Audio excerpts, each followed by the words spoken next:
up, guys? Hey, I am GABI MONTEMAYOR. I'll be your host tonight.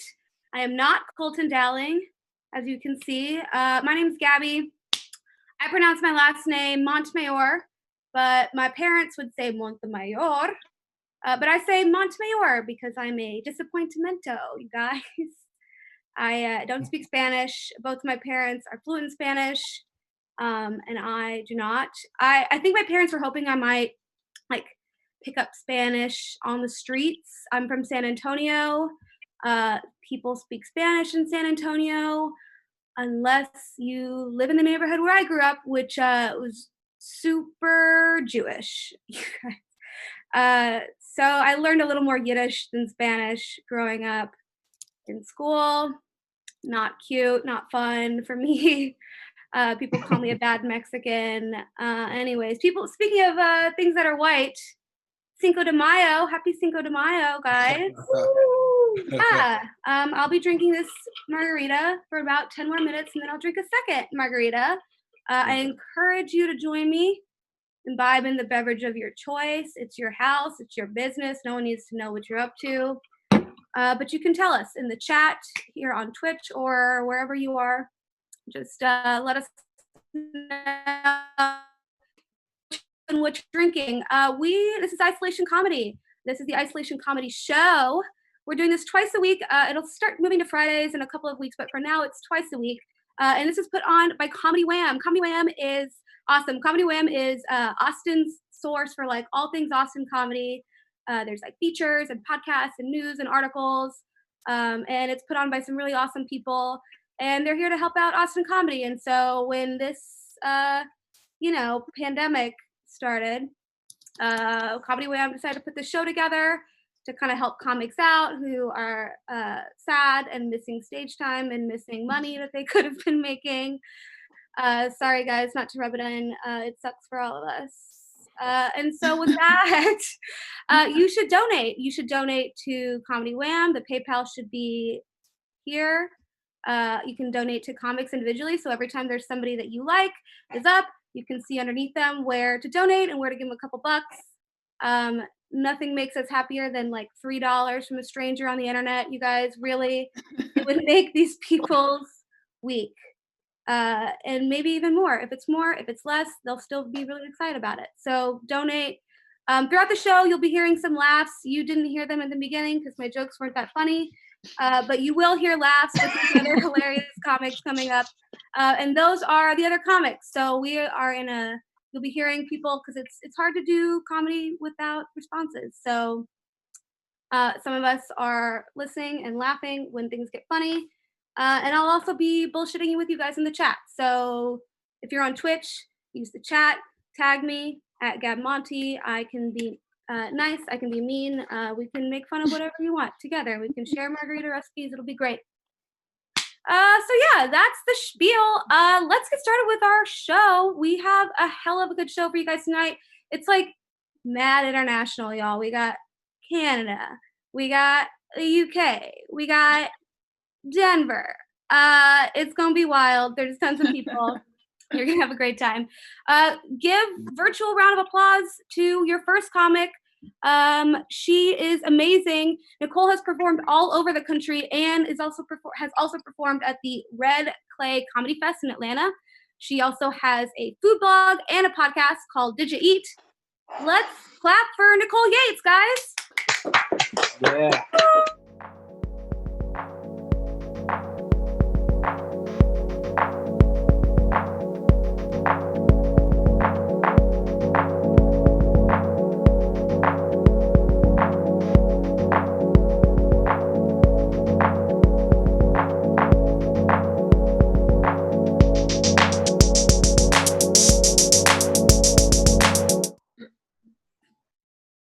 Hey everybody, my name's Nicole and I'm originally from Philly, but I'm living in LA now, but I am originally from Philly, so if anybody wants to like meet up with me after the pandemic is over, I'm going to give a clinic on how to beam someone in the forehead with a D battery from at least 800 feet away.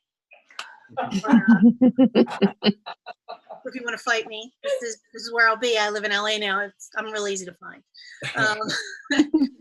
Everybody keeps asking me how's the pandemic out in LA? And I said, it's fine. It's just like every place else, except everything comes with a side of avocado.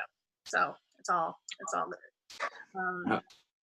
I've decided to stop waxing while this is going on, because I'm not going anywhere. So I'm going to see how long I can go before my roommate decides to offer to let me use his beard trimmer. So we'll see how that goes. I'm kind of excited about it. We've actually run out of things to watch on Netflix. We've watched everything on the Netflix. So now all we do is we play Strip Scrabble, which is super fun for me because he's dyslexic. So it's a good time. I'm pretty sure I'm going to start writing a cookbook called "Yes, I Ate Dip for Dinner. What's it to you?" That's going to be my book. It's good times. I had to move recently. I had to move because I was living with crazy people. If you are a crazy person and you live in the Los Angeles County area, chances are you've lived with me at some point. And I had to get away. I had to get away from these crazy people. It was one crazy person and her girlfriend. The one girl was on the lease, and her girlfriend didn't live with us, but she lived with us. And they were attached at the taint, and it was a good time. Imagine this. Two popsicle stick looking girls that look exactly alike, about 4 foot tall. One's a blonde and one's a brunette. Okay. And they're just made completely out of Pizza Hut boxes and Adderall. So living next to them, living right bedroom right next door to them. They're constantly screaming at each other, except their voices are the exact same octave. So it's like a 14-year-old girl screaming at herself, followed up with competitive door slamming. So I don't know if you do this or not, that doors actually work if you don't slam them. I'm learning that myself. So they really wanted to push out me and Anna, my other roommate, who was not crazy. And they would do really weirdly passive aggressive things like clogging the toilet and just leaving it there, which is gross. But their biggest passive aggressive thing that they tried to do was showering with the door open together to try and freak us out. And that was a big no-go. Me and Anna sat on the sofa and we just laughed and laughed and laughed because they kept trying stuff. And that's not going to work, and they're just showering with the door open. It's like a big wet Broadway show with no admission and just to make us uncomfortable. And after like weeks of this, me and Anna are sitting on the sofa one day and she turns to me and she says, we should do something to make them feel uncomfortable. And I thought about it for a second and I was like, you know what I'm going to do? One of these days I'm going to walk in there while they're showering. I'm just going to start brushing my teeth. I'm just going to start brushing my teeth while they're like soaping up, maybe get really deep in there, with the floss, possibly it'd be a good way to buy a water pick. I feel like, just a real water pick in there, and then before I tell you the rest of this, I have to tell you two things about Anna. One is that she's a great person, great roommate, great friend. Okay. The second thing you need to know about Anna is that she has an evil streak in her that matches mine. And at this point in the story, it blew up like the bat signal. And she turns to me and says, "You should shower with the door open." And I was like, all right, yeah, I'm going to do that. Not only am I going to shower with the door open, I'm going to shower with the curtain open. I'm going to shower with the curtain open. I'm going to walk out of that tub. I'm going to walk out of that bathroom. I'm going to walk right into the living room, and I'm just going to shower. I'm like, going to towel off with the tea towel, just right in the middle of the floor, just right there. You want to see what a cautionary tale of eating too much Pizza Hut looks like at my age? I will show you.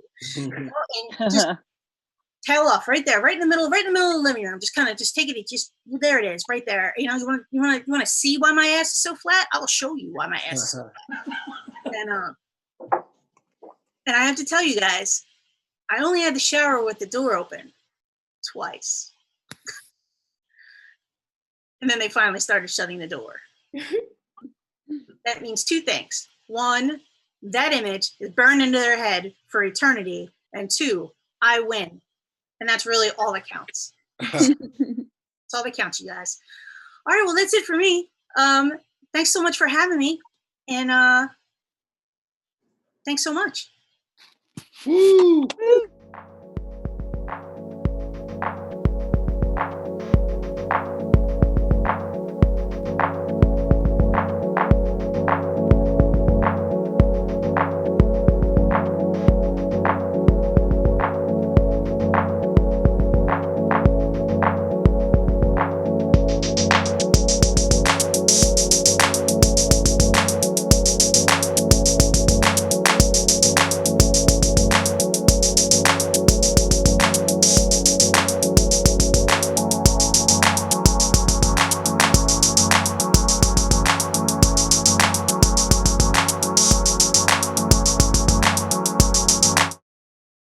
give it up for Nicole Yates and her tea towel.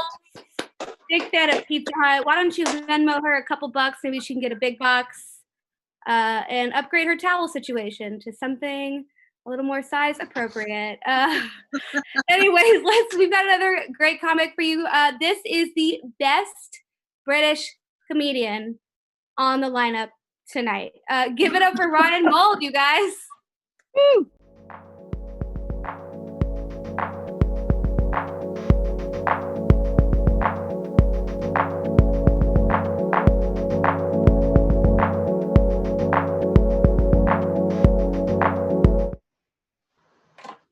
Hello, everyone. Good morning. Well, it is here in Oxford, England. I take social distancing very seriously, so I thought I'd get a different time zone just to make sure I'm safe. I don't know what you guys are doing at the moment, but we've got an infinite amount of time at the moment. We could be doing anything with our lives. We could be doing online courses, decorating the house, cleaning, that sort of stuff. Me, I've done nothing. I've done less now than I ever did before. The one positive thing that I did do was, I don't know if you can see this, I've put a little mark on my cafetiere. So instead of pouring water into a cup and then into the cafetiere, I go straight into the cafetiere. Ironically, giving me more time in the day. I tell you what I'm not missing about lockdown are these posh restaurants that charge you $8 for every descriptive word on the menu. It's like the chef's done a creative writing course and he's being paid per word. Eventually some waiter will come over, start reading out the specials like he's delivering Shakespeare. A trio of succulent Somerset pork on a bed of rice, served with celeriac puree, turnip terrine, and a farm egg. Sorry, I don't need a birth certificate with it. And what egg did you think I was expecting? An Easter egg? Oh, and a bed of rice? A bed of rice? In that case, have you got any pillows of couscous and a duvet of artichoke? It's a menu, not a romantic novel. Then, of course, you've got the lower end restaurants where, oh, fuck, what was that? I forgot it. Then you've got the lower end restaurants where the freshest thing about them is the chef's cigarettes. And all that's being sprinkled over the food is neglect. Descriptive words in these places are more like an apology. Do you know what I mean? Oh, sorry, the chef's drizzled over your food. And you know when you're in the really shit restaurants where the menus don't even have words, it's just pictures. It might as well be a pop-up book of a chicken being chased. So just before we got into lockdown, I got a new puppy called Rusty. He's half staff, half husky. So he's really aggressive in the winter, but fucking strong at pulling a sledge. He's become such a destructive little sod. When I come home after gigs and stuff, it always presents me these amazing offers that I didn't know that I wanted. Do you know what I mean? Like Black Friday sales, 50% off curtain, carpets, all must go, we now, poo later. So he calmed down. I thought I'd get him snipped. But while I was on the phone to the vet, I got a bit embarrassed. I didn't want to say cut his balls off, but I couldn't think of the professional term. So I ended up asking my vet if my puppy could be circumcised. So I've now got a Jewish dog. I've really grown to hate listening to Rusty drinking. All I'm thinking in my head is, where in the house is this going to end up? I don't see him as a cute little puppy anymore. I just see him as this mobile piss bomb that could detonate anywhere but outside, of course. I've had him for about 4 months, and I've worked out I've been standing in my garden for 22 hours saying, go babies, go babies, but nothing happens. It turns out for it to work, he should be with me as well. I have been struggling with toilet training. so is Rusty. We're using these square puppy pads that you put by the door. And the idea is when he goes to the toilet on them, you give him a treat. But we're at that stage now where he runs over to it, gets onto the pad, turns around and then pisses on the carpet. But because he's in the right area of the house, I still feel like I should reward him. Essentially, he thinks it's okay to piss on the carpet as long as his feet aren't touching it. I'll get back from gigs and I'll be standing on my coffee table. My living room will smell like a festival portaloo. What a good boy he's been with his Jackson Pollock masterpiece. It's like an Andy shithole. Anyway, I've been suffering from poorly bottom. Sorry to add a bit of gritty realism to the night. I took him for a walk and he went to go for a poo, but nothing happened. Normally, that's absolutely fine. But on this occasion, there was a bus stop the other side of the road full of people. So I felt in a real dilemma. Do I go and pretend to pick up this dog poo that didn't exist? Or what my stupid brain told me to do was shout over and explain. He's not done anything. He's got a poorly bottom. No number 2. No number 2. And quite rightly, nobody responded. 3 people walked away, and one guy who didn't even see what happened took his headphones out and said, "You what, mate?" And I was just like, oh God, I was just letting you know my dog hasn't done a shit. He must have thought I was an absolute lunatic. I said that, the number 2 bus pulled in and those 3 people started running back. So I think that's my time. So thanks very much for having me, everybody. I've enjoyed myself, and I mean, I don't know how many people are watching either, but follow me on stuff.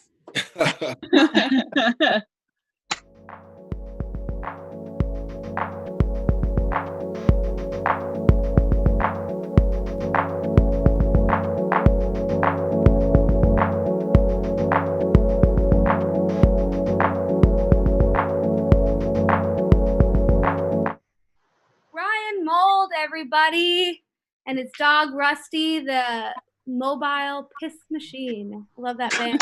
Woo! Let's keep it going. We've got a bunch of comics coming up for y'all. This next comic was on Moontower Comedy Festival here in Austin. Let's keep it going for Denise Young.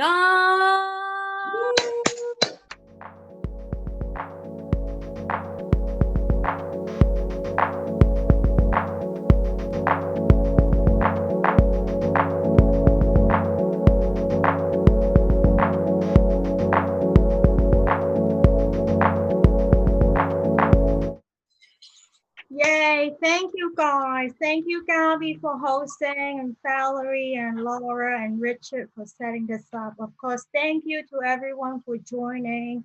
I'm super happy to be here. Hold up. Sorry.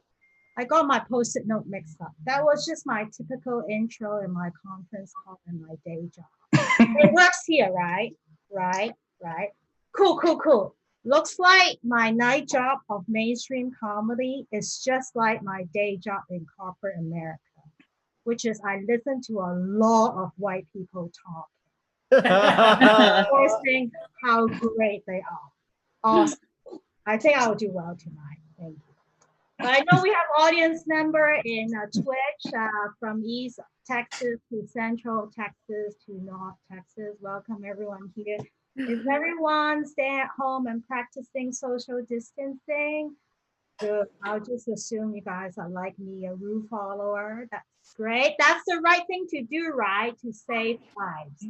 I'm definitely staying at home, and I am saving lives too. Oh, I don't mean I'm stopping the COVID spread. I'm just saying I am no longer driving, staying away from the road, and preventing accidents and fatality from cars. I'll be the first to admit, not the best driver here. I know the face matches the reality. You're biased. I know that, But I am a bad driver. I am such a bad driver that most of my accidents happen when I'm still in the driveway. Yeah. My driving is so bad that my Tinder match is a bus pass. Yeah. But in my defense, I inherited the bad driving too.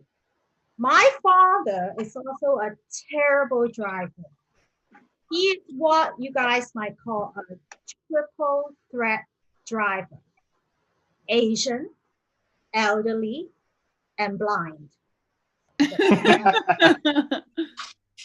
So I just want to take this social isolating that I did some research and I come up with some driving tips that I've learned when driving in Texas. So allergy season is here, right? It's kind of bad in Texas. So my advice is never drive when you have taken allergy medicine like Benadryl. I did that once and almost totaled my car. I had runny eyes. I took Benadryl immediately, but I become drowsy like in 10 minutes. But my eyes were still Oh, it turns out I only had clinical depression and was just crying nonstop at the time. It's okay, I'm on solo now, so it's good. Here's another good one. Texas is really hot. It's getting so hot, right? Like we have our 90s already. Oh my God, it's not even, it's just May. So do us a favor, always check the back seat before you lock the car and go away. Like look for kids and animals. Leaving kids in the car is just so wrong. Proper place is in your house, out of my sight. Okay, I'll say something that might relate to my comedian's peers. Never, ever combine drugs with alcohol when you're driving. Never combine drugs and alcohol. Trust me, I have taken drugs before. Cocaine never likes to share the spotlight, okay? I do have to admit, even though I'm a horrible driver, I do have a dream car. A girl has to dream, right? My dream car is the Prius because I am eco-conscious. Also, for the longest time, my dream growing up is to become a strong, independent, liberal white woman living in Silver Lake, LA. Okay, I know this isolation COVID situation is so hard on everybody, but I think preparedness is the key. So full disclosure, everyone in Austin have been super nice to my face, a face that looked like this, but I'm prepared. You know, if someone asks me, hey, did your people start the virus thing? I'll just answer, I agree, Asians are the worst. I should know, right? I have a roommate, an Asian roommate, for 10 years. She is the worst. She always barges into my room without knocking, wear my clothes without checking with me, also spy on my conversation. I call her mom. Having said that, she did share her food and pay most of the rent. So Austin, that is it for me. Thank you so much for joining with us virtually, and happy Cinco de Mayo to all you good Texans and beyond out there.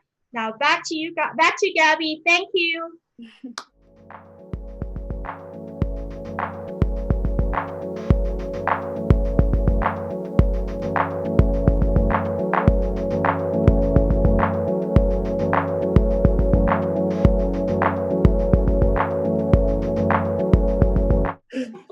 She's so young, everybody. Give it up for Denise. I know you said that cocaine doesn't like to share the spotlight, but I feel like if they were to share the spotlight, it would be with Benadryl. Like I think that those two might counteract nicely enough for you not to murder people when you're driving on antihistamines. But I don't know what I'm talking about. Anyways, we've got a great comic coming up for you next. This next guy, he lives in New York, but he's currently crashing on the couch of somebody who he's not sleeping with in Colorado. Let's give it up for this guy. He's seen him on Comedy Central. We've seen him everywhere. Follow him on stuff. Look him up. Give it up for Devon Walker.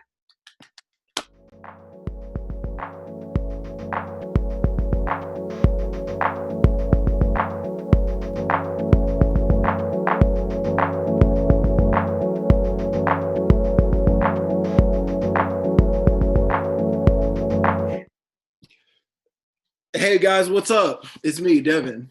Here I am. Appreciate that introduction that made me sound like a full virgin. That was fun and tight. I like that. Yeah, I do live in New York. I am visiting my friend right now. I wrote down a list of the top 10 things that happened to me while I was in New York during the quarantine, and this is that list. Okay, I got too drunk alone and I woke up on the floor next to my couch. I said to somebody on FaceTime, I think if I applied myself, I could play pro hockey. I spent a long time thinking about how flamingos are doing right now. I cut off a little bit of my own hair before getting scared and then eventually leaving it worse than it was before. I put on pants for the first time at 4:41 p.m. and I said to myself, we're off to a great start. I did 13 push-ups. I thought the feeling in my stomach was a fart, but then it turned out to be something incredibly different in a bad way. Also, when I said 13 push-ups, I meant technically 6 real push-ups and then 7 knee push-ups. I went to a public park and I saw a gangly teenager get into a fist fight with a bird. I ordered enough Dominoes to feed a family of 4. I had sex with someone that I really wasn't supposed to have sex with. I also asked the Domino's delivery driver what she was up to later, and I was genuinely interested. She hopped back into her vehicle immediately. Those are my top 10 quarantine facts. Here's some other stuff I've been thinking about. Masturbation is really like taking a different form during the quarantine. It's taken on a new life. Like it's before it used to be because I was like, oh, let me like have a fun time. Now it's like, oh, I need to solve a problem. It's just like 1,000. It's just like something I need to do so that like I don't, like lash out in a weird way. Like it's just something. It's like taking care of a fire in that way. Like I just like I'm not masturbating because I like need the sexual pleasure. I'm masturbating so that I don't blow up a bank because I don't know if I trust myself right now. I got a lot of weird feelings. What I think we need sports back. I think we need sports back because I think sports is like one of the only healthy places that you can hate somebody. Like that's the only like safe arena for hate is sports. And if we don't have sports, then who knows what's going to happen. Think about all those people who like say that they don't like the White Sox, but it's really they just don't like Puerto Rican people. What are they going to do? Then it's now I got to watch out for all my Puerto Rican friends. Now they're in trouble because somebody from the north side of Chicago's got some negative feelings. And I don't know if I'm ready for that.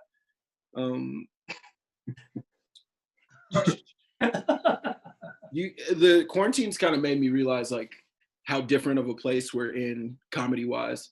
Did you guys ever watch comedy from like 15 years ago? All the comedy was just like a dude getting hit in the dick. That was jokes. Jokes used to just be a man got hit in the testicles and then he fell down and then everybody went, ha, that's comedy. That's just the way that it goes. But now, like during the quarantine, everybody's jokes are like, if it's quiet for too long, I can hear the emptiness inside myself. And it's haunting. I don't trust Drake. I've had a lot of time to think and I realize I don't trust Drake. I think he's done something terrible. But I just don't think we found out what it is yet. I think Drake's done something horrible. Like I read an article about Drake where he built this big mansion in Toronto where he's from. and one room is just it's just filled with expensive handbags and purses. That's the whole room. It's just a purse room. And Drake is not known to be in like I mean, look, we don't trust Drake. There's a lot of good Canadians out there. There's a lot of good Canadian. John Candy was cool. He's, you know, R.I.P. rest in peace, but he seemed like a good one. Justin Bieber's got some good songs. I'm a huge Drake fan, but like I just don't trust him. Like I just don't. He has a full room. It's just purses. And then when the reporter asked him, they're like, "Hey Drake, what is it for?" And he was like, "Oh, these purses are for my future wife," is what he said. Which is that's what, you know. Imagine how bad it must feel to be Drake's girlfriend. And like stumble into the purse room, and then you're inside of the purse room, and you're like, "Oh, can I have one of these $10,000 handbags?" And like, "Nah, that's for the woman I'm gonna spend the rest of my life with." And then he just like grabs a JanSport underneath his bed, and then he hands it to her. It's just like his elementary school JanSport. He's like, "This means something in a sentimental way. You wouldn't. This is better than one of the expensive purses." I grew up. I grew up in a very religious house and like I always thought that I wanted to get married. I was always taught that that's what God wanted. But then during the quarantine, I spent 72 hours with a woman consecutively, and I was like, this isn't what God wants. This isn't what he was talking about. This isn't the holy marriage this isn't the holy union he was looking for, not even a little bit. On day like 2.5, the woman that I was hanging out with said, "Have you ever noticed that you chew with this side of your mouth and not the other? You should get that checked out by a dentist." And right then and there, I knew that I'd never be able to do it. And I knew that that's not what God wanted for me, you know? Like I grew up Christian, but like that can't be planned for me. There's just no chance. What else do I want to talk about?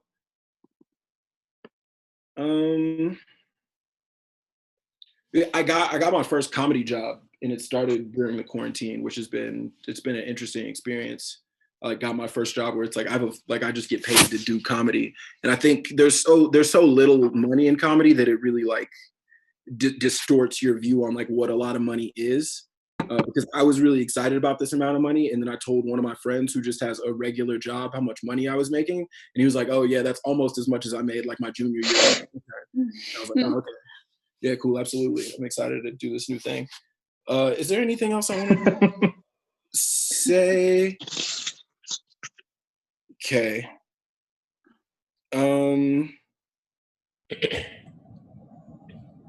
I've had so much time to think. Like I really thought about like the age gap between my parents. When my parents got married, my mom was 24 and my dad was 36. And now I don't trust my dad in the same way. Because it's like that, like it just felt normal my whole life that my parents had this 12-year age gap. But if when I was 24, one of my friends had a 36-year-old boyfriend, I'd be like, no, you gotta move away from him, you know. And I haven't talked to my dad since I had that moment of clarity. That's probably the last time I'll ever speak to him. So yeah, I'm Devon Walker, guys. Thank you so much.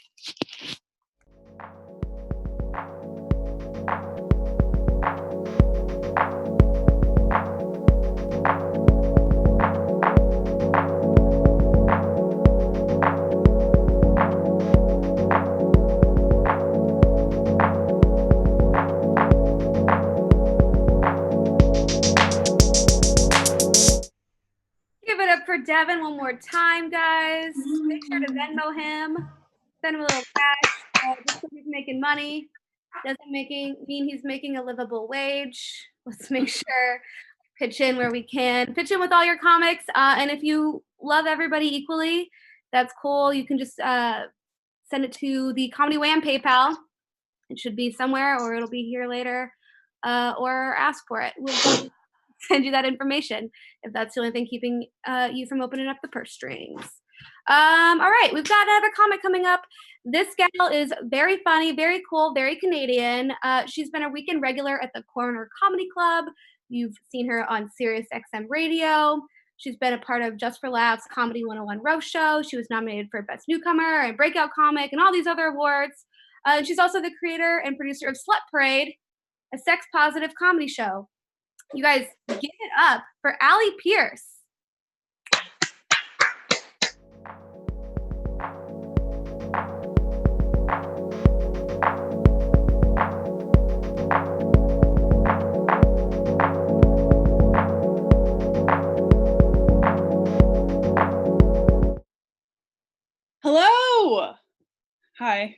You guys can't. So weird. Yeah. Slut Parade, a clean comedy show. It is not. Hey, this is so cool. I'm so happy to be here sharing this space with you guys. So thanks for tuning in and continuing to support comedy. Yeah, we're over it. We're over it. I think it's safe to say we are collectively over it. I think the thing that's bothering me the most is the masks. Like we can't tell who's hot and who's not. You know, it's like, how do we know who to be nice to? It's like madness out there. Can we just really quickly address Ryan calling it a cafetiere? Is anyone else incredibly bothered by that? Okay, cafetiere. Love it. Love you, Ryan. Can't wait to never meet you in real life. I am,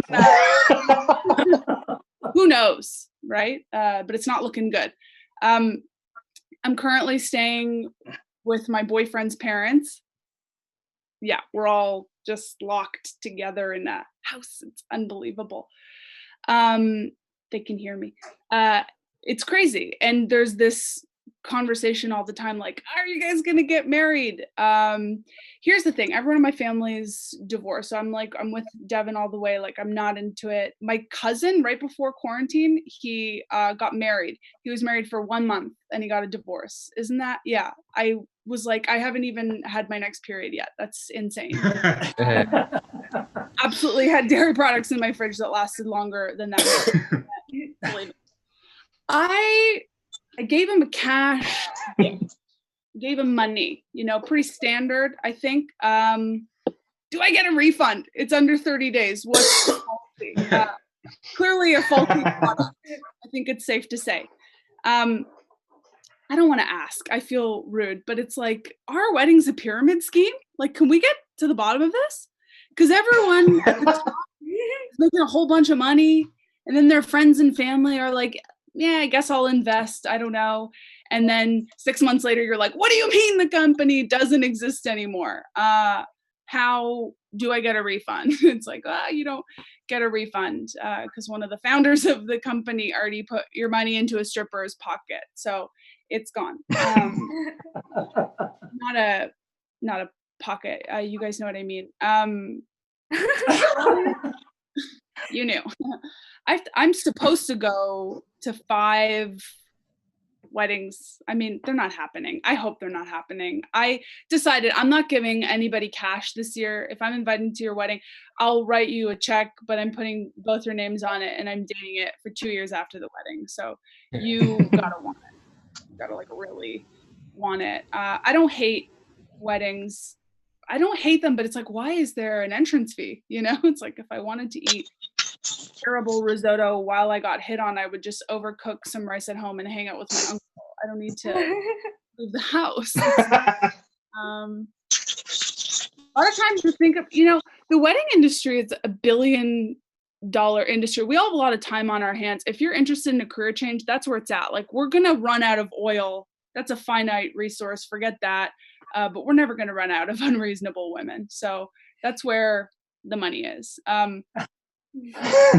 Friends, it's like all my friends who are, all of the ones who got married in the last 5 years, they're all divorced. It's insane. They're all dating people. Again, it's like, let everybody have a turn, you know. Maybe for you. Just a thought. My friend he's very sweet. He's like he's divorced and he's dating this new woman. He's like, I think she's the one. It's like, she's not. Yeah, no. She's the second one. So let's just be honest with ourselves. I think that weddings would be fun if there was more drama. Like, instead of exchanging vows at the altar, couples should have to exchange unlocked cell phones. I mean, let's just get to the bottom of it, you know? So that's, anyways, I don't know if you're getting married, but I'm sorry if you are. Yeah, a lot of Netflix, a lot of getting through the material on Netflix, that's for sure. I'm watching exclusively serial killer based material. It's not good for the brain. I mean, that's just, I know this now. Because I want to date a serial killer. I don't know when that happened. honestly, I think it's because the news makes them sound unbelievable. The news will be like, Kathy's killer was smart, attentive, and charismatic, making him the perfect killer. It's like, yeah, or the perfect boyfriend, you know? Kathy sounds a little ungrateful. If we're into it. There's like pros to dating a serial killer. I feel like no one ever talks about that, you know, like ladies, he's not afraid of blood, so that's cool. Also, charming. It is impossible to get a stranger into your van if you're not charming. So he has a van. I'm sorry, that's incredible. I can't date normal men. I'm not interested. I only want to date a guy whose personality I have to like justify to my friends, you know? Like it's actually really cool when you leave the room. So I think you're just making him nervous about his rap career.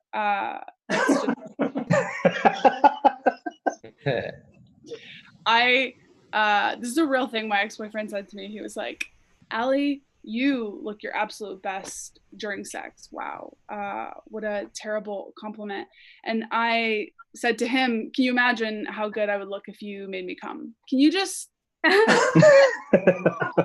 your mind's eye? Yeah. I can't, what a terrible thing to say. I think about it every day. Like before this happened, I had a job interview and I was like, well, I want to look my best. What do I do? You know, do I bring a dildo like that? And I mean, that's soon. At a new job, I think. I've never used a dildo. I'll just tell you guys that right now. I'm terrified of them. They're not attached to anything. What happens if I let go? I could absorb it. I think that's real. Also, I would never use a dildo because my least favorite part of sex is penetration. We don't like it. I hate to tell you guys this, but we don't like it. I like the touching and the kissing and the crying, but I don't. No, I don't. I don't hate. I can't stop dating men because I love having things explained to me. So.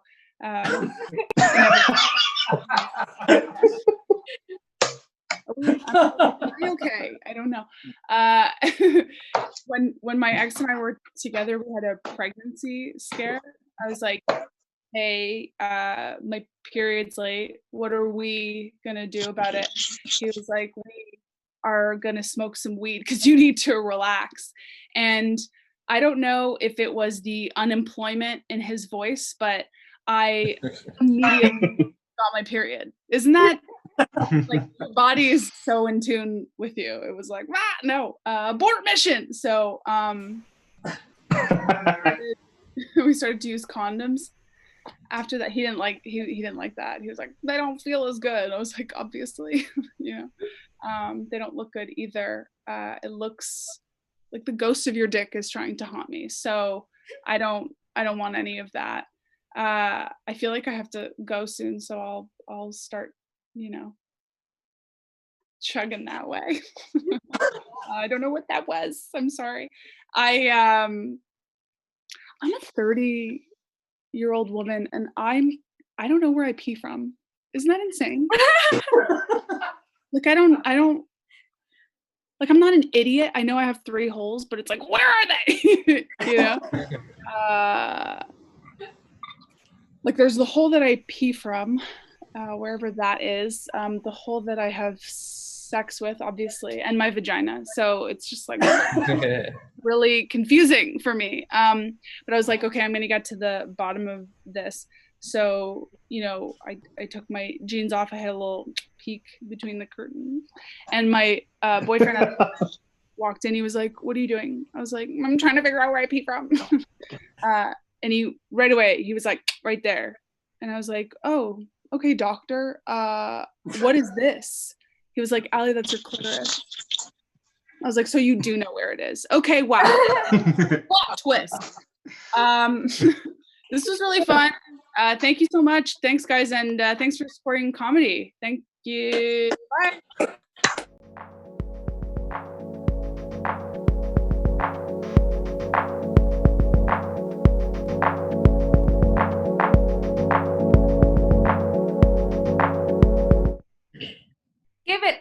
for Allie. Keep your dick over there where I can see it. Pierce.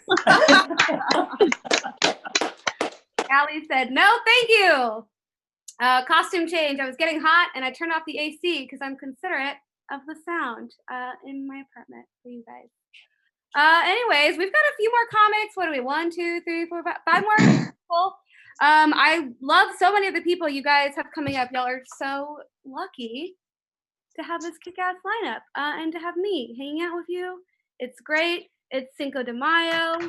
We already paid rent, theoretically. We're here celebrating and drinking tequila. I only paid rent today and I didn't pay the late fee. Don't tell my landlord. Let's keep it going for your next comic. This guy's very funny. He lives in Austin. He didn't really give me anything to say. So ask him about his volunteer work and how often he helps elderly people across the street. Bradley Ersch, you guys.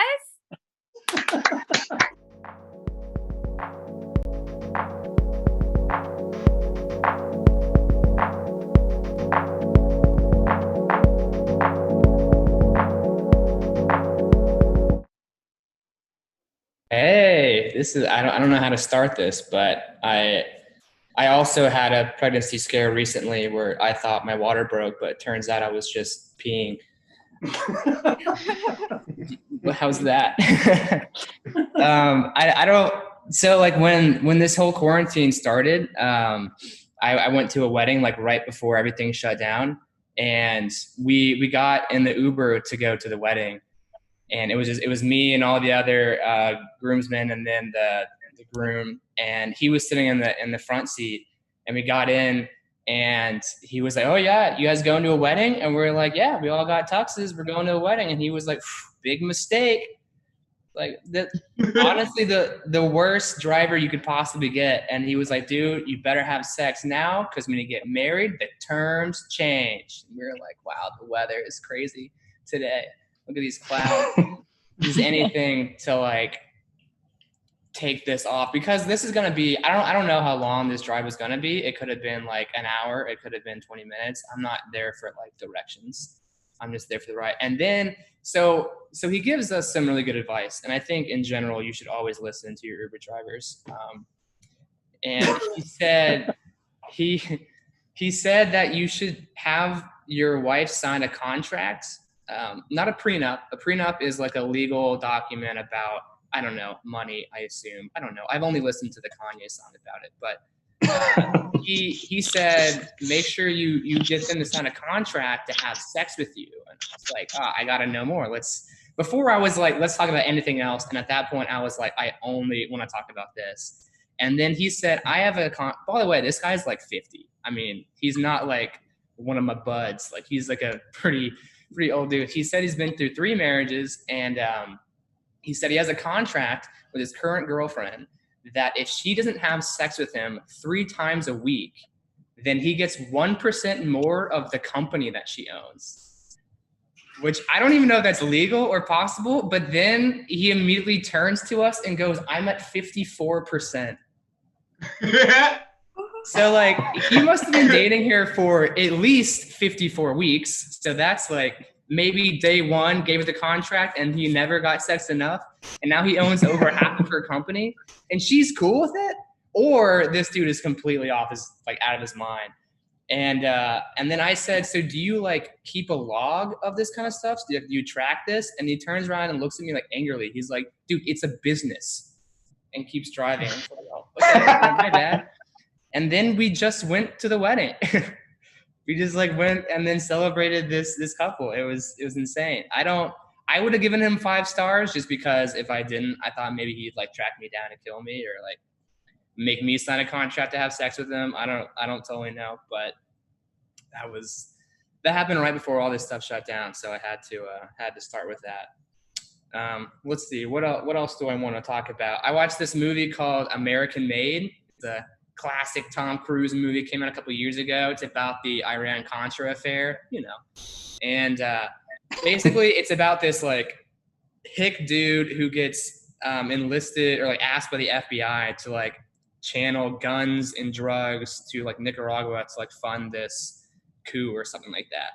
And the guy that directed it is named Doug Lemon, and he knows a lot about this because his dad was actually the chief counsel on this case when like they tried America for these crimes. And I just think it's so funny that like this dude made a movie about like the most momentous occasion in his dad's life, and then he made it about the other guy, and then made the other guy look so cool. He's like, man, I'm gonna take like the biggest thing in your whole life, and then I'm gonna take your worst enemy, and he's gonna be the best part, and then I'm not gonna mention you at all. It just cracks me up so much. Like, you just like gonna make like a, oh hey grandpa, I saw that you I know that you fought in World War II, so I'm gonna make a movie about World War II called Adolf Hitler is My Best Friend. I hope you like it. It's gonna be very subtle, very nuanced. I feel like there's a lot of songs, like there's so many love songs now that you have to try to be overly creative to make your love song like sound unique. And so now a lot of the love songs are like, they almost sound like it's like a way of like telling your girlfriend why it's okay that you cheated on them. Like I imagine Ed Sheeran coming home one night and then his girlfriend's like, who's Caitlyn? He's like, I don't know, baby, who's Caitlyn? She's like, do you love her? And he's like, people fall in love in mysterious ways. What are you gonna do? You know, come on. Let's all relax. Let's go eat some dinner. Come on. You know how Ed Sheeran talks. Hey, Ed Sheeran, I love you, baby. I love you till you're 70 or something. I'm Ed Sheeran over here. Oh, classic Eddie. We go by Eddie Shears, just kind of with us too. Just in our group chat with me and Ed Sheeran and his girlfriend. There should be more examples of other love songs that sound like cheating, but I didn't think of any, and that's the only one that I thought of, so that's going to be it. I just like doing that Sheeran. Okay, let's see. This other thing, so Seinfeld came out with a new special. I don't know if it's new, but he came out with some jokes that he says are relatively new. Here's something, maybe he'll buy this. I know Seinfeld's probably watching a lot of these comedy things going on because he can't go out anymore. And the man loves comedy. I mean, come on. Just driving around, drinking coffee alone. If only there was a way. I think it's weird how I always call my washer and dryer. It's the washer and the dryer. And there's the washing machine, but you never call it the drying machine. Like I'm going to go put things in the washing machine and then I'll put things in the dryer. But like by their powers combined, then the washing machine becomes the washer. It's like the dryer is like this like cool older brother that's like, hey man, around me you can be the washer. Like, come on. Like they just kind of like team up like that. Do you think Seinfeld would buy that? Like and subscribe. Put a comment in, and if we get 2 comments, then I think Seinfeld will probably say that's fine. All right, I think that's about my time. So I'm gonna head out, and by head out I mean stay right here for the next several months. Thank you.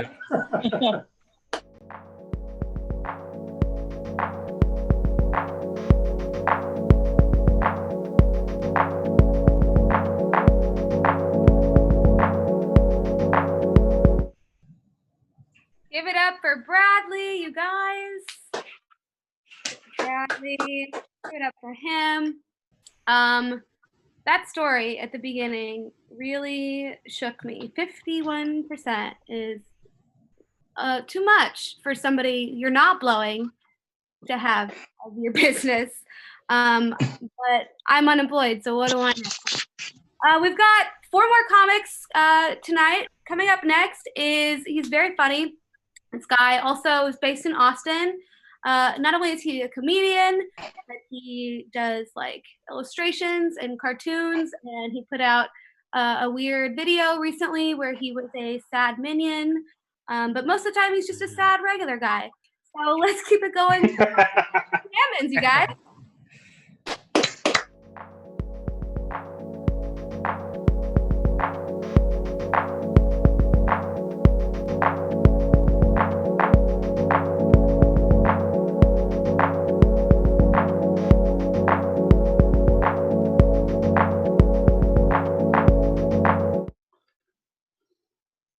Hello. So I didn't want to have just I don't want to be a giant floating head. And I also didn't want to try and do stand-up. So we're gonna do a little art tutorial, you guys. We're gonna do that. I don't know if anyone wants to learn how to draw anything in particular. But if no one has anything that they need to know how to draw, I was going to draw a horse.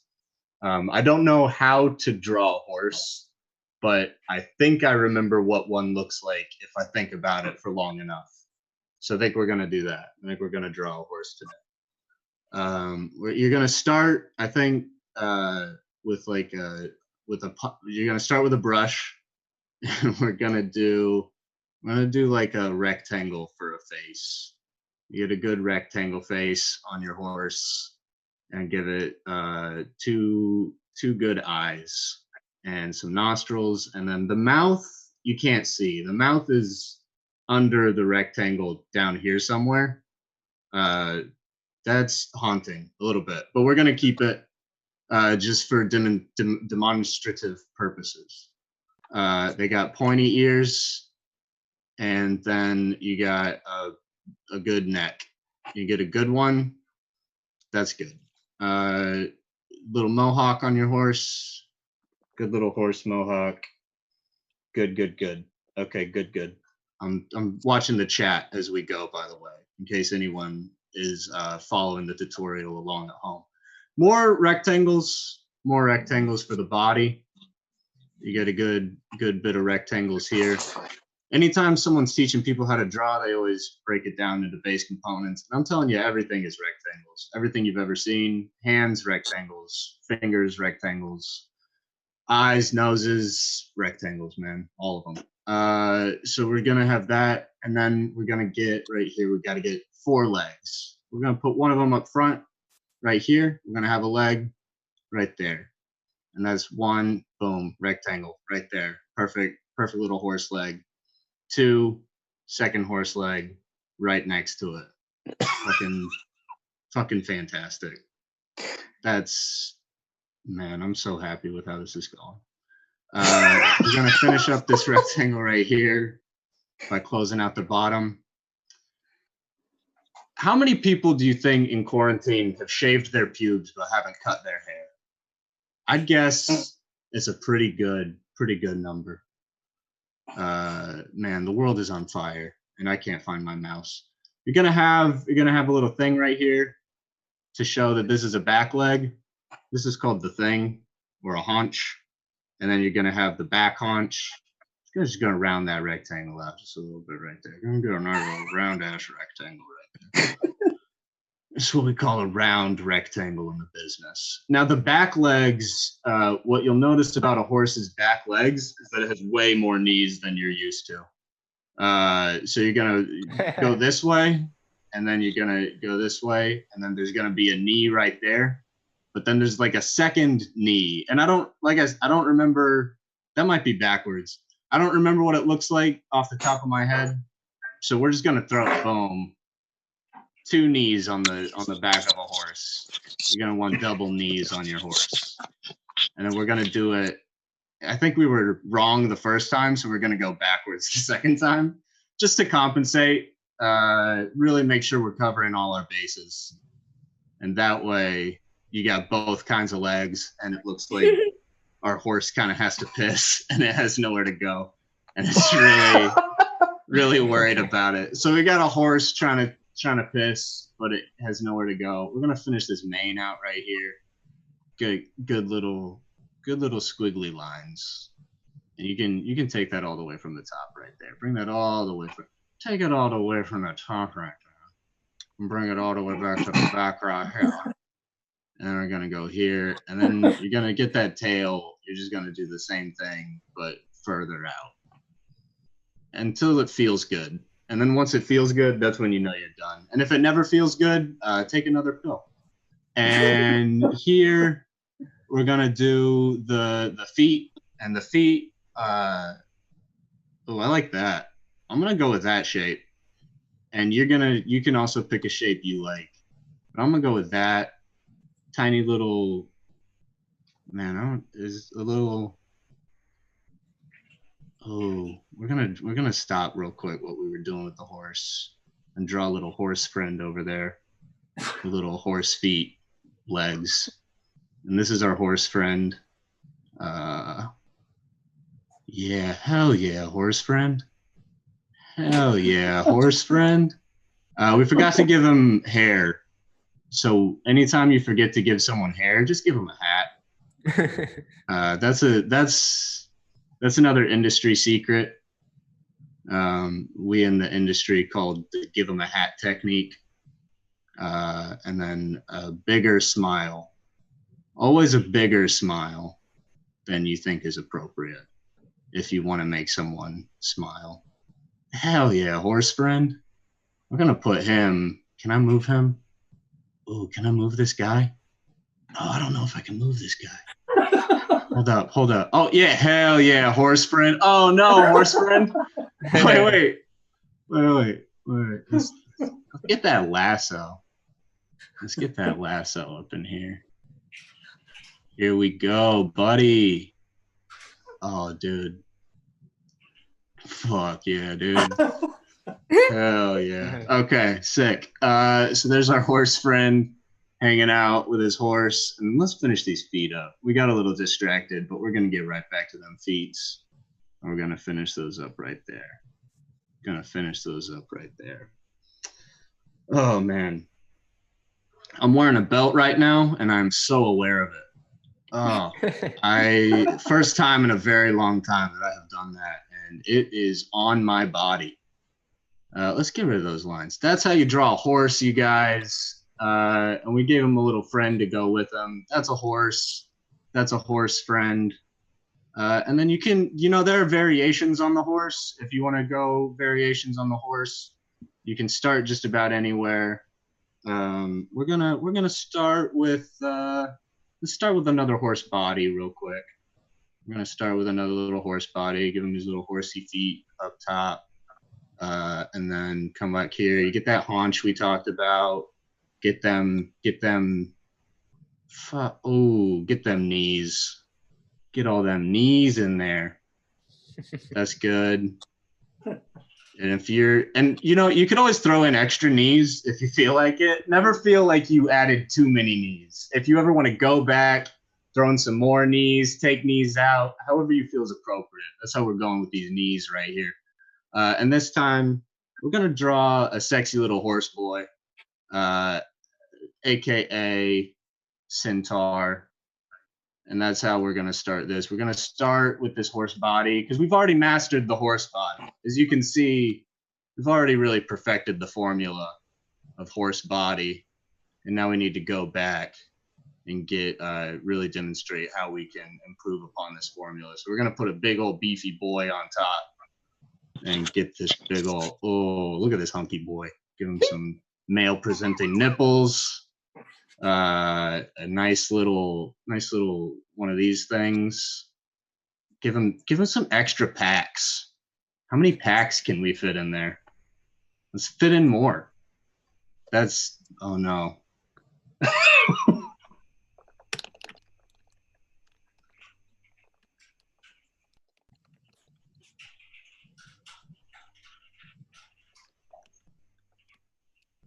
Okay, you're fitting way too many packs. What's important? Oh no, my internet connection is unstable. I hope this is fine. Oh, I'm so sorry. Okay, I think we're back. And then we're gonna just give him a big old beefy boy body up top. Let's see how big we can make those arms. Oh, we can get those pretty big. And then we're gonna give him hands. And then if you're really drawing a big old beefy horse boy, you should probably have like a weapon of some sort to fight off all of the people who are trying to take his horse land from him. So we're gonna go with a battle axe. Give him one of them's right here, and then make that also comically large. And then you know what? Let's do this. Horse friend. I think. Hell yeah, dude. Yes. Good. Yes, horse friend. Okay, thank you guys so much. That's how you draw a horse boy.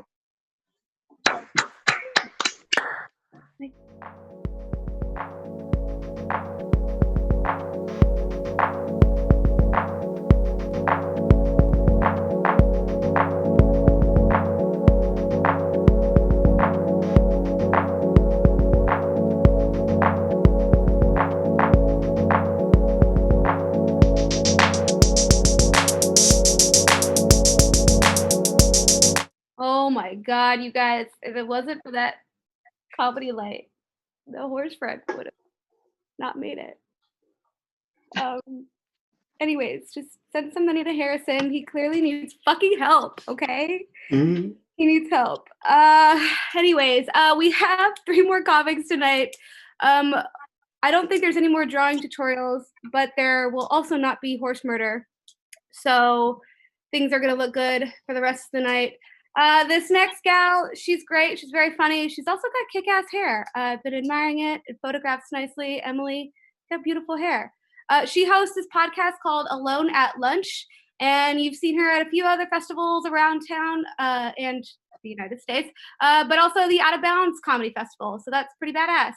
Give it up for Emily Walsh, you guys.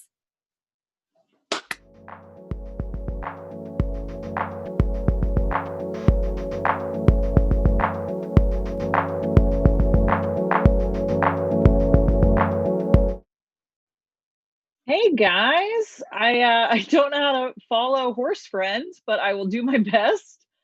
I'm excited to be here with you guys on the internet. I am still in New York City, so yes, I am a hero. I've been in my apartment for 7 weeks with my dog and my fiance, and we're all alive. So we did it, you guys. But yeah, I'm excited to be here on this show. I did dress up for the show, obviously. Yeah, they say that you should dress for the job that you want, and I want to be your dad.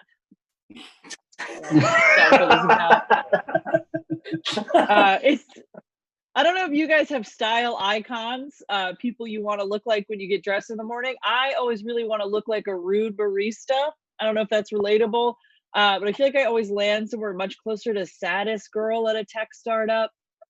You know, she like eats lunch alone and she throws a lot of themed birthday parties. You guys know. You're allowed to laugh. I wrote that joke and I bought these glasses. You know, I know what I look like. I know that most people look at me and they just think, damn, that girl probably knows a lot about Teddy Roosevelt.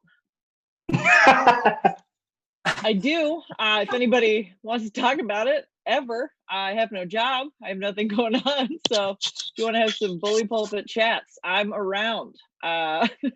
It is so weird to do comedy on the internet for so many reasons, but one of them, it's weird because I personally like to make a lot of jokes about my appearance, about the way I dress, about how I present on stage. And that is really difficult because now everyone looks like your unemployed uncle. So it's a little tough. It's not like my thing anymore, but you know, that's cool. I do have a surprise for you guys. I'm not sure if you've really gotten my vibe just this high, you know, you're only seeing so much. But just so you guys know, I am not gay. Yeah. What? Yeah, I'm not a lesbian. I do think I'd be a really good one. Mostly because a lot of lesbians say that to me all the time. And I get it, you guys. I played so much softball when I was younger. I was always wearing my dad's flannel shirts as a kid. And I don't know how many of you guys remember the 90s, but it used to be kind of cool to wear like a giant flannel, but then you'd like tie it up cute on the side with like a legging, you know? That's not what I was doing. My flannel shirts when I was a kid, they were always just like tucked into my Wranglers. I had stuff to get done, you know? And then I saw that movie, Air Force One. Does anyone remember that movie with Harrison Ford? Yes, I'll just assume you do. You're in the internet. It's a movie with Harrison Ford and he's the president and they're on a plane. That's really all you need to know. And at one point, he just looks at this Russian terrorist and he goes, "Get off my plane." And then I knew that I was either straight or patriot.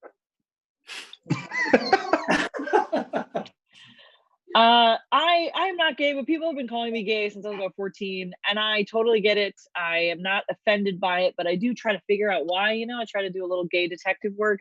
And I don't know if it's because my voice is a little bit deeper or because I think this is like a good look, or just because I have enough hammers to own a favorite one, you know, it's just something about me, I guess. I think it's because people forget that you can like boy stuff, but also like boy stuff. That joke works a lot better when you can see me do a crotch grab, but you guys, you have good imaginations. You can figure it out. I did tell you guys I have a fiance. Yeah, we're getting married. I'm marrying a man. And about half of the comics I feel like have said it will be doomed. So that's fun. I feel like this has been a very anti-marriage show, so that's fun. We actually got engaged. The last thing we did before quarantine was get engaged, which is weird. But it's what we did. I didn't have anything to do with it. I just said yes, but that's what happened.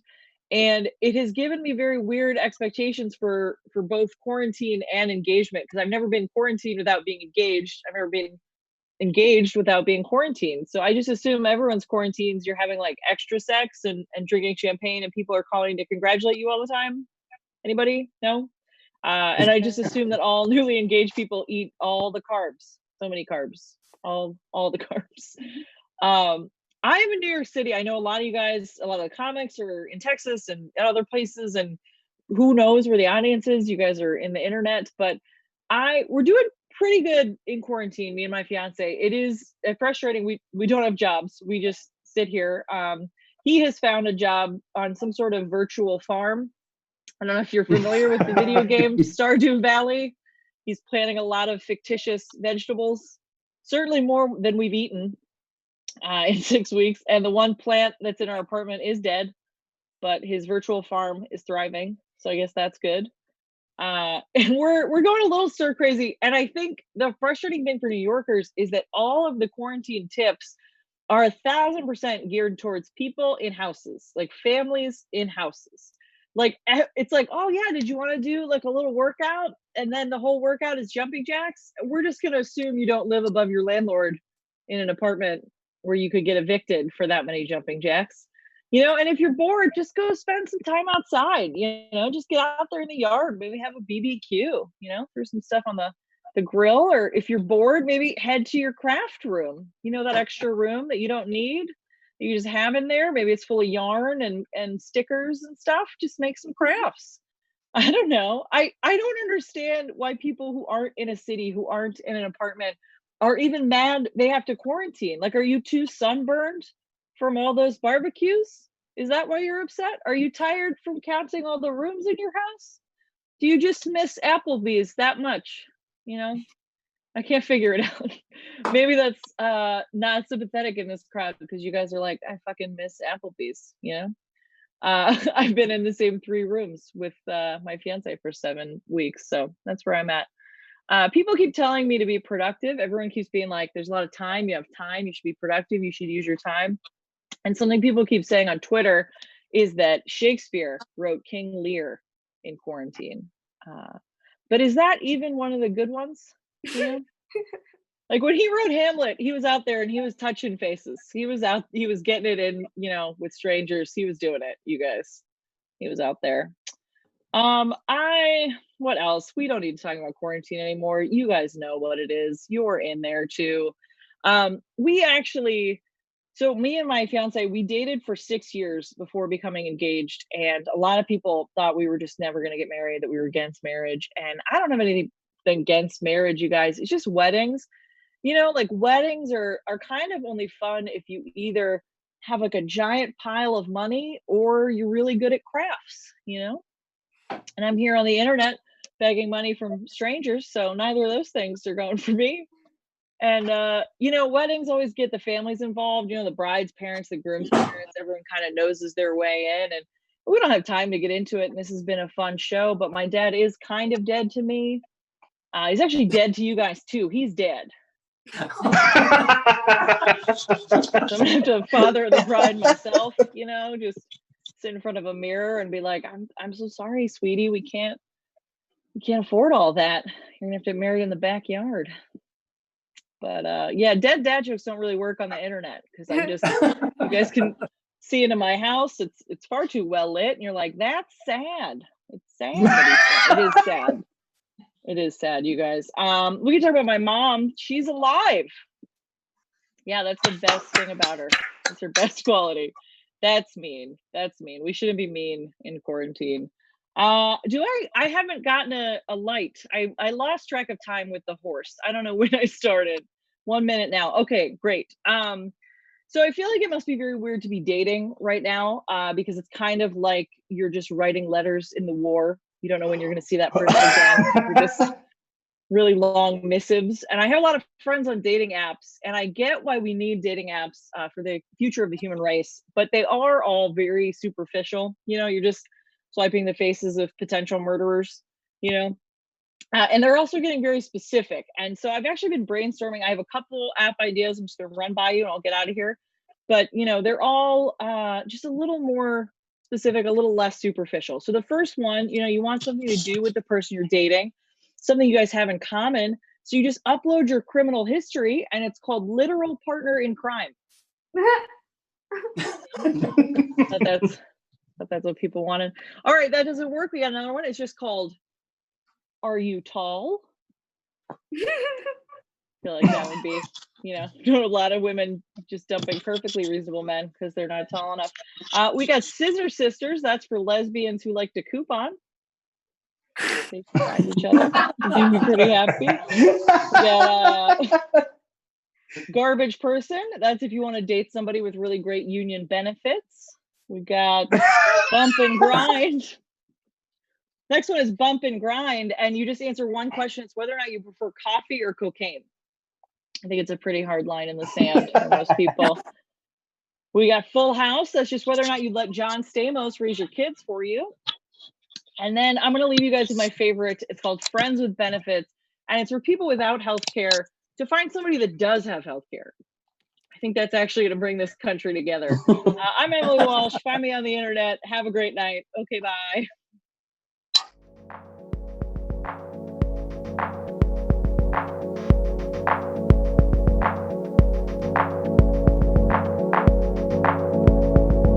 Give it up for Emily Walsh, you guys.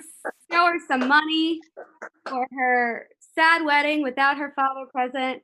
Make sure we can buy her a decent ice sculpture. Maybe she can make it look like her dad and just walk down the aisle with it. I don't know. I don't know what you're into. A big fan of your app ideas, by the way.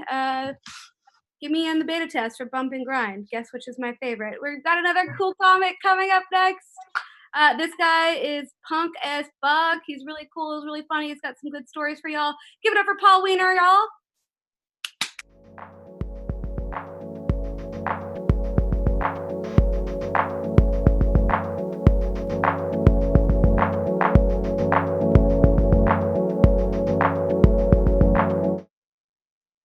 Hey everybody, if you're seeing this, you're still alive, unless it's in the future and you died from the pandemic, then, well, sorry. Anyway, my life's been really weird, but it's also been the same. I donate plasma for money right now because there's no work, and I got to drive on the interstate. I was driving home today and I drove past a gun range. The gun range has not closed at all during the pandemic. And just a mile up the road is the XXX Megaplex Superstore, which has been closed. And that's really fucked up when you think about it. You know, why are we allowed to shoot guns, but not allowed to go watch porn? And, you know, it's getting really awkward for me because I'm really getting tired of masturbating on the firing range and they keep throwing me out. But I'm telling you, I'm hitting targets like crazy. No, one dude right in the eye today. It was pretty awesome. Now, I don't know what the pandemic's been like for you guys.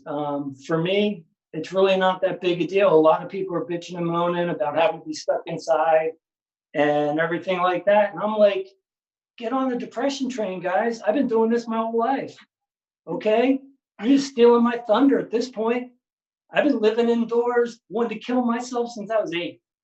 Okay? If you guys can't hang for 8 weeks, I'm sorry, you guys are fucked, okay? Because it's going to get a lot worse.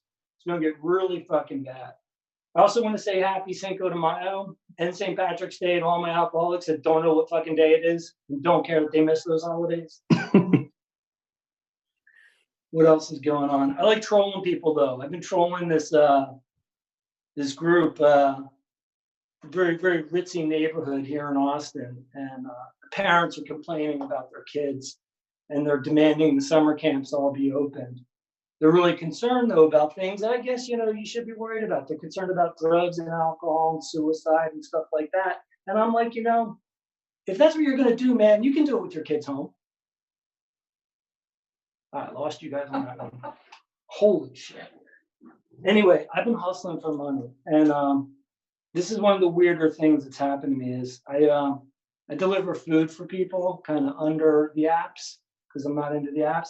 Somebody tipped me $10 in a baggie, and I've just been saving it. I think it's really cool because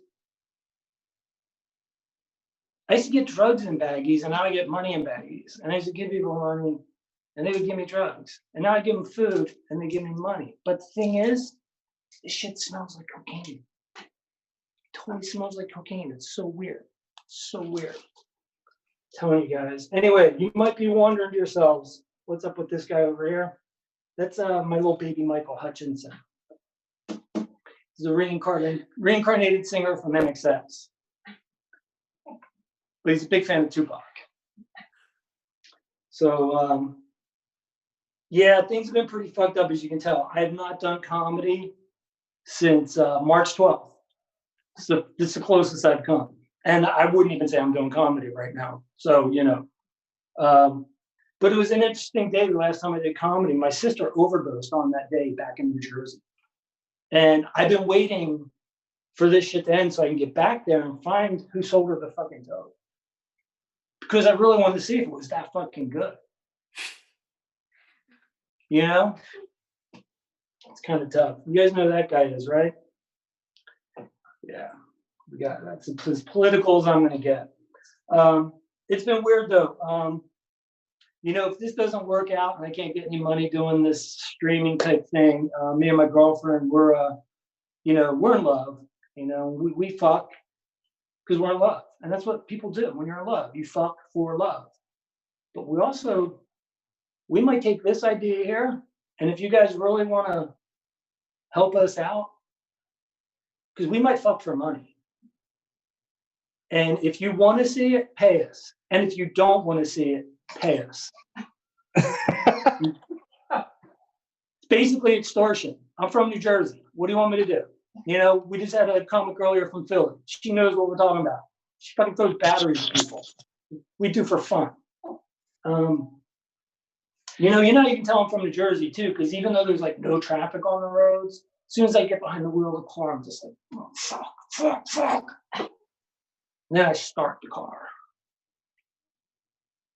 It's been crazy. I don't know if you guys noticed, people are getting fucked up, driving like crazy, doing all kinds of crazy shit. I don't know, man. I don't know what the fuck's going on. The world's totally gone bonkers, though. One thing I realized, though, if I was this planet, I asked myself this question. Who would I kill? And there's only one answer. It's everyone. And that's what's going on. I mean, this planet wants us dead. And I'm in agreement. I am in agreement with the planet. You know, I've lived with suicidal thoughts my whole life. And, you know, I've been waiting for everybody to kill themselves.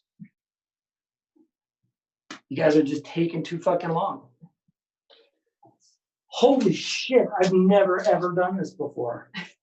Ever. Usually when I'm on, you know, a streamer like this, I'm naked, you know, and masturbating.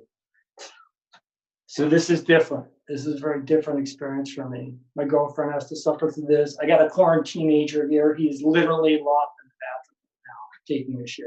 Hey, Trev, what are you doing? Yeah, see, I don't know if you heard that. He's taking a shit.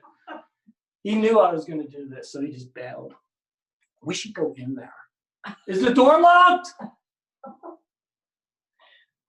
It is now. Oh, man. Could you imagine the day he was born? He came out of his mother and he saw this. Oh, my God. You're my dad. This is what I got to do. Oh. You know, it's the best thing that I didn't show you guys. When I donate the plasma, I got a tattoo of Sid Vicious, right? They fucking stick the needle in his head. How fucking cool is that? It's cool for me. Anyway, I don't know if anybody's, like I said, hung around and been listening to me, but I've been spending a lot of time in my apartment here with my cat, hanging out with my son and my girlfriend, and I'm telling you, this is fucking awesome. I saw some of the funniest people. I fucking miss comedy galore. And I just want to thank everybody that put this together on Comedy Wham, giving me the opportunity. Will you shut the fuck up? Jesus Christ. Yeah, here comes Trevor. Hey, Trev. Oh, he bolted. He bolted. He fucking bolted. Anyway, he doesn't like that I do comedy because I talk about stuff he does. You know? He's a fucking teenager. Anyway, he's really cool though. He's a good kid. There he is. Come here. Stop. Stop. That's what he says. Trevor, I love you. Love you too. I love you. You know, I'd take a bullet for you. You know that, right? Yes. You know I'd kill for you, right? This is what I do. I just spend all my time embarrassing my child.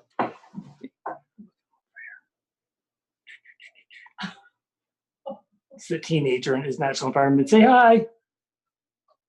Yep, there you go. That's my life. That's Paul Wiener's pandemic life in a nutshell. I donate plasma. Oh, just so you guys know, if you're hard up for money, plasma is not taxable and will not affect your unemployment. But don't tell anybody where you heard it, you know, because I don't know if it's actually legal or not. I just don't tell the government what I do. I just tell it on the internet. Anyway, I'm gonna get the fuck out of here because it's time for me to get the fuck out of here. And the guy coming up is funny as shit, Aaron Suarez. Last time I saw him, we did a show together. It was literally fucking feels like another lifetime. And all I can say is be well, be safe. And I can't wait to get back on the mics that aren't infected with your fucking germs, except the fucking herpes that you got from that fucking stranger you fucked at the open mic. All right, guys. Take care.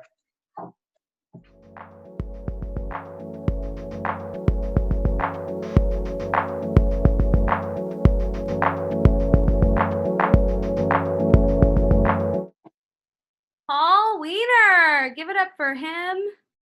Him selflessly donating plasma, selflessly dragging his teenager, just an all-around selfless guy. Throw him some money. It goes to a good cause, him and his teenager, and yeah, I don't think I have really a joke. I was trying to think of something, but nothing really, happened, which happens occasionally. We've got one more comic, you guys, coming up next. This guy is so funny. He is a headliner, touring comic. He's from Laredo, Texas. Shout out, my mom's from there. In 5 years, he's been all over the nation, bringing his comedians, people like Nick Guerra and Steve Trevino. He had a sketch on the Jesus and Miro show, and he's also the host of his own podcast called Good Set, Bro. Give it up for my bro, Aaron Suarez.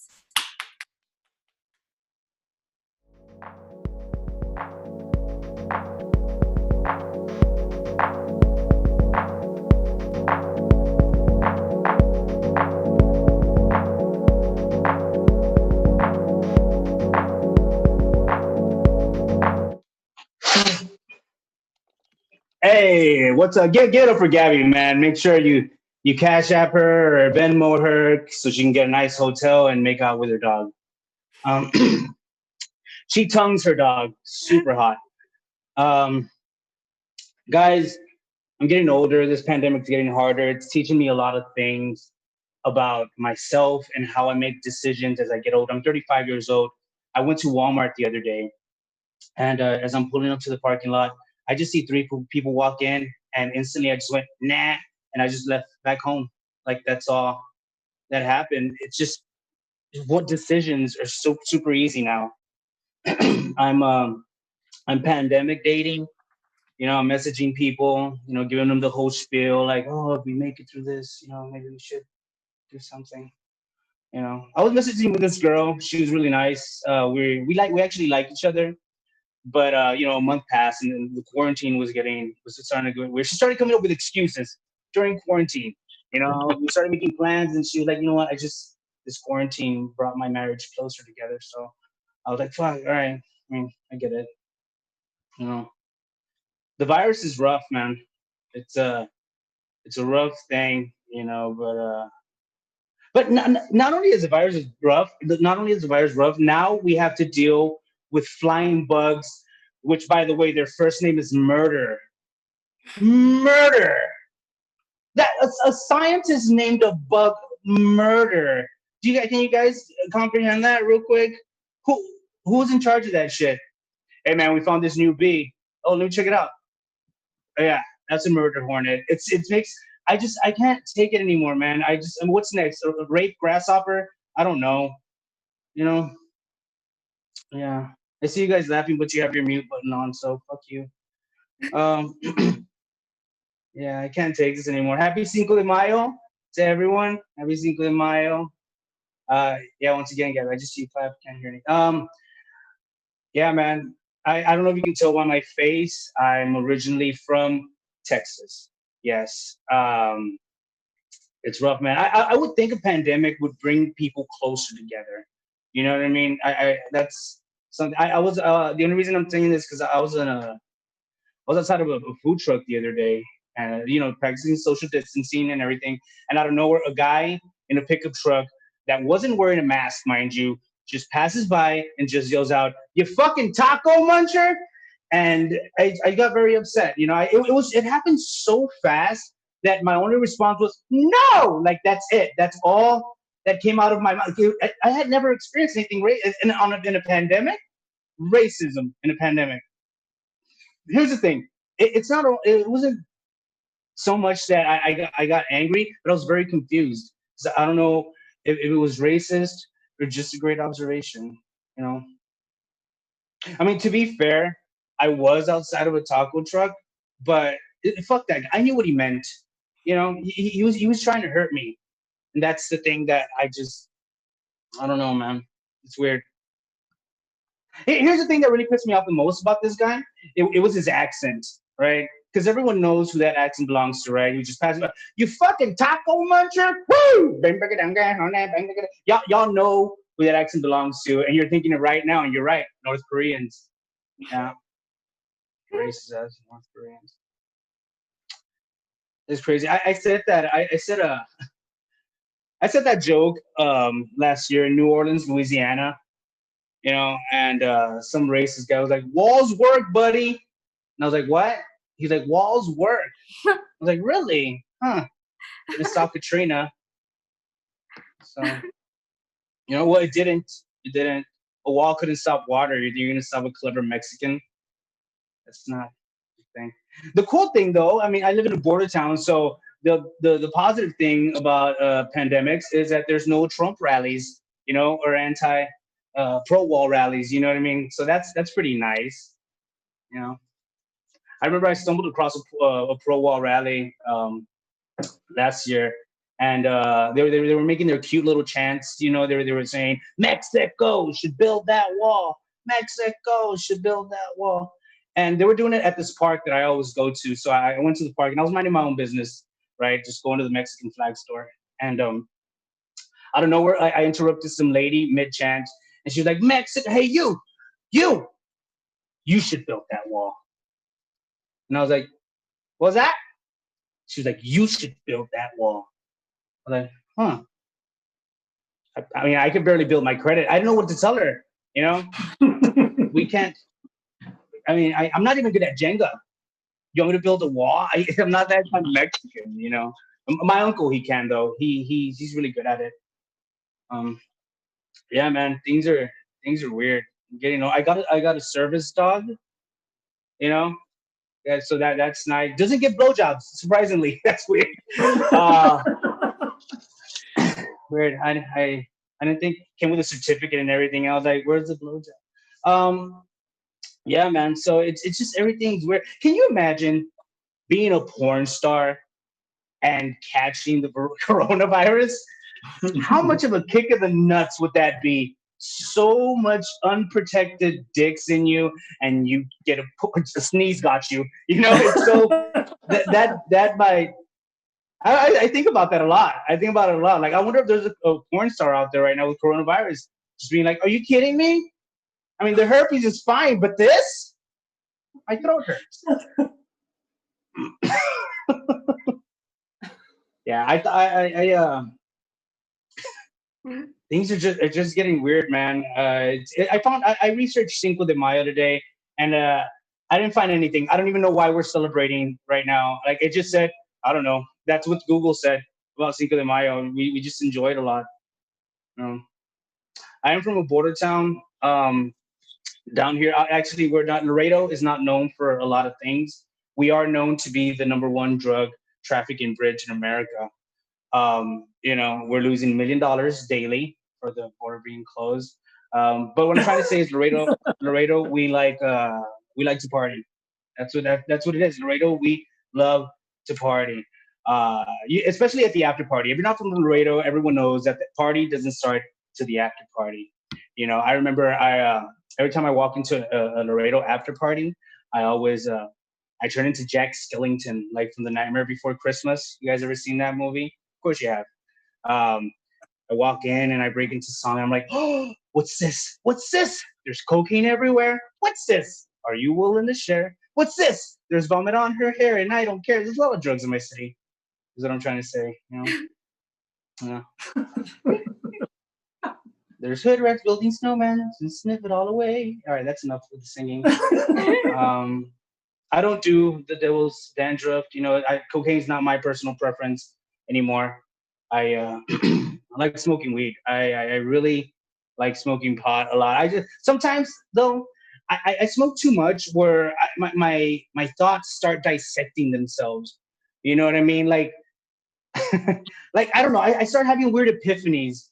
Right? Like I was tripping out because the other day my mind was blown, literally. And I was thinking, how amazing is it that we can research anything we want in the world with just the touch of our fingertip? No one stops and thinks about how amazing that is. That anything you want to learn is just boop, and then you know it. That's so amazing. Like the other day, I was really stoned, and I was researching black holes on Pornhub, and so many black holes out there. It's amazing. You know what's worse than the black hole though? Nothing. No. A YouTube hole. A YouTube hole. Have you ever been down a YouTube hole? Oh, those shits are fucking crazy, right? Like the other day, I was researching, hey, whatever happened to Mambo #6? Why didn't we ever get that?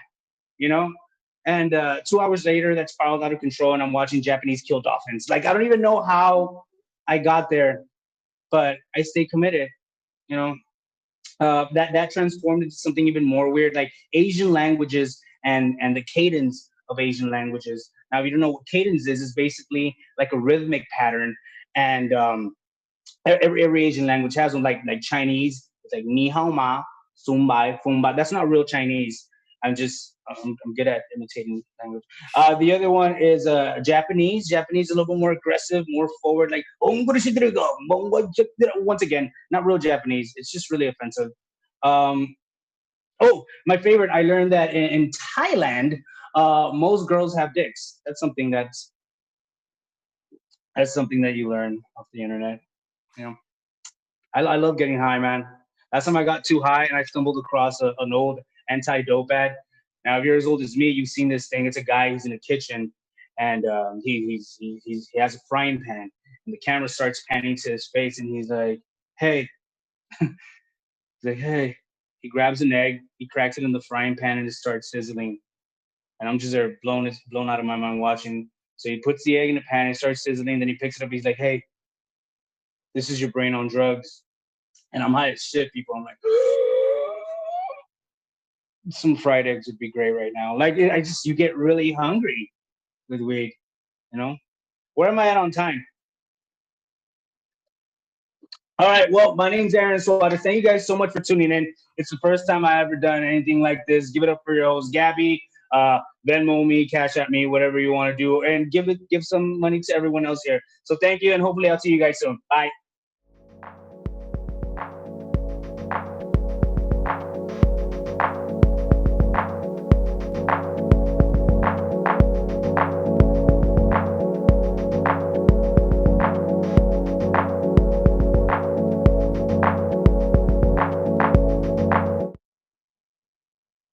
What's up? That's our show, you guys. Give it up for Aaron Suarez one more time. Venmo him, throw him some cash. for his therapy dog to get some lips to suck his dick. Poor guy.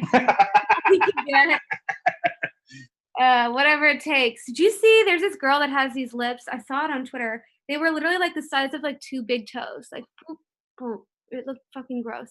Maybe your dog can get that for you, for your pleasure. Okay, few announcements before we go. Friday, holy shit, guys! Friday is the best of show for Comedy Wham. Vote for your favorites on our Instagram or any of the social posts. Just tag who your favorite comics have been throughout all of the shows since quarantine started. God, in March, now it's May. We're a whole other people now. Things have changed. You'll see your favorites on Friday, 8 o'clock Central, right here. Donate to us. Donate to your favorite comics. Donate to if you have expendable income, and if you don't, I'm right there with you. It's totally okay. Thank you to all of our amazing comics. Nicole, Ryan, Denise, Devon, Allie, Bradley, Harrison, Emily, Paul, and Aaron, and also Drone Rivers for this kick-ass music we get to use, Richard for the behind-the-scenes stuff, Laura and Colton, our normal host, and of course, Valerie, the esteemed leader behind this crazy show that this is Comedy Wham and Isolation Comedy. Thank you guys. I had so much fun. I hope you all did too.